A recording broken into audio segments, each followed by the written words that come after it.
Hey guys, so in today's workout, we're going to be cycling through a series of movements in a nice, quick, and intense manner where the pace at which you work is going to dictate how much rest you get to take. So for today's workout, you are going to need an object of weight, so you can use a dumbbell or kettlebell if you have it. Otherwise, an alternate object from around your house will work just fine. So we've got a great sequence of movements in today's workout. We're going to start with 12 alternating snatches. So working the lower body, transitioning to an upper body overhead movement. So working some overhead stability, as well as strength and power through the core and low body on that particular movement. Then we're going to move into 6 burpees with a lateral hop over the dumbbell or whatever object you're using for weight. So that's going to be a great movement to get a full body workout in, working all the different muscle groups, and of course increasing our cardiovascular effect there as well. Then after that, we're going to move into 12 reverse lunges with that weighted object, followed by 6 more burpees with a lateral hop over our weighted object. And then finally, we're going to do 12 weighted sit-ups.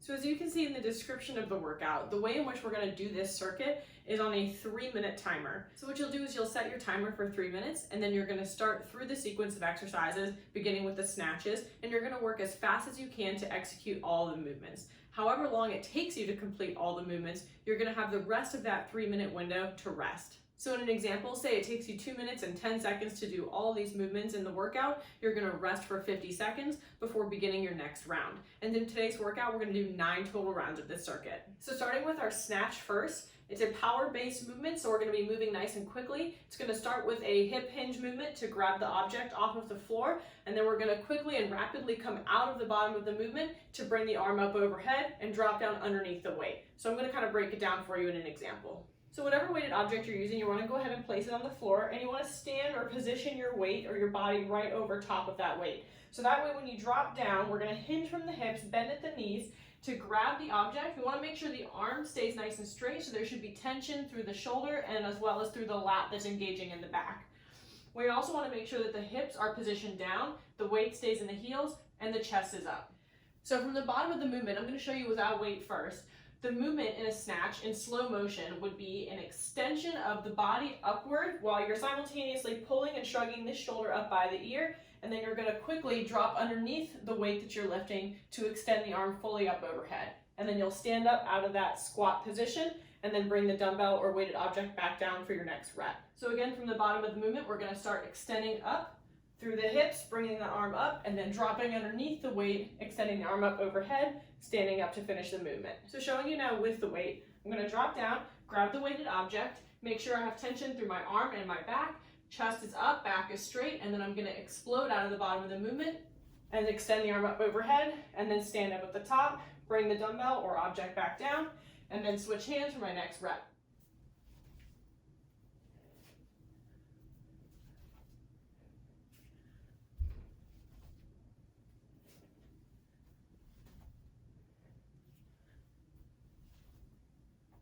The other thing to be mindful of when doing any kind of snatch movement is you want to follow a nice straight line upward or an upward motion with the weighted object you're using. You don't want to swing it out to the front of the body or use momentum.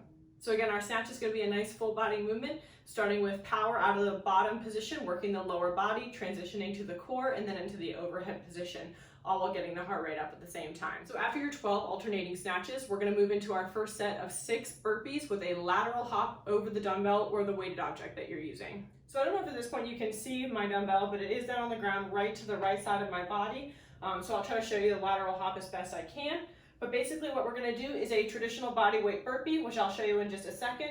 And then at the top of the burpee, rather than jumping up into the air, we're going to jump with both feet laterally or sideways over the object that we've been using for our lifts, and then dropping down on that side of the object for the next burpee. So for burpees, we're going to stand up nice and tall to start, hinge from the hips, plant the hands to the ground, jump the feet back, drop the chest all the way to the floor, push back up, jump the feet in, and then instead, again, of standing up and jumping up overhead, we're going to jump over the weighted object. And then we would simply drop down here to do our next burpee.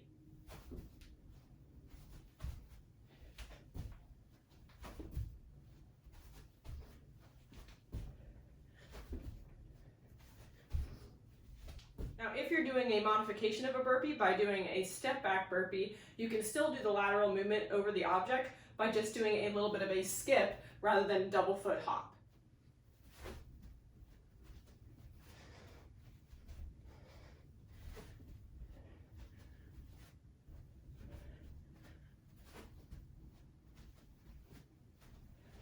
So after that first set of the 6 burpees with lateral hop over the weighted object, we're going to move into our weighted reverse lunges.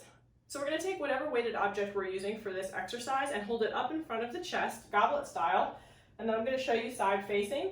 We're going to start with our feet together, and then we're going to step backwards with one leg at a time, dropping that back knee toward the floor, and the front knee should bend right over the mid portion of the foot without exceeding the toes.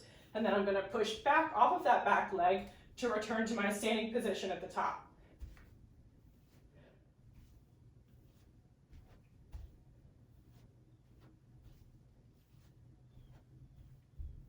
Now in those reverse lunges, or any kind of lunge for that matter, make sure you're always conscientious to keep the upper body nice and tall with the shoulders stacked over the hips. So you shouldn't be leaning forward or backwards into and out of each lunge. Now the great benefit of the added element of holding the weighted object up at the chest while we're performing lunges is not only are we getting that low body work from executing the lunge movement, but we're also engaging the muscles of the upper back in between the shoulders, all the postural muscles in particular, by holding that object of weight upwards at the chest and remaining engaged.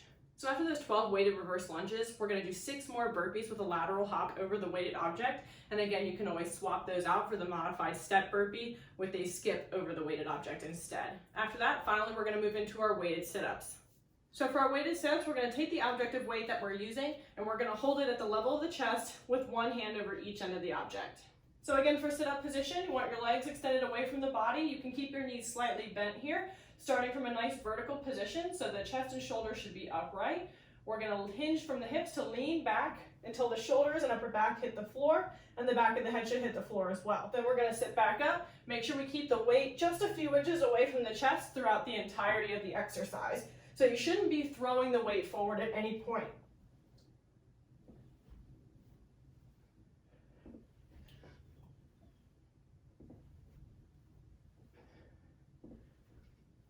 You can also do some weighted crunches as an alternative to weighted sit-ups.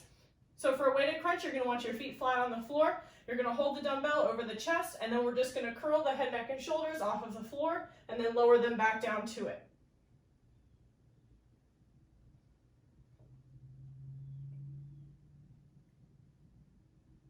Now with those weighted sit-ups, they are going to be a much more challenging variation of a sit-up than a normal body weight sit-up.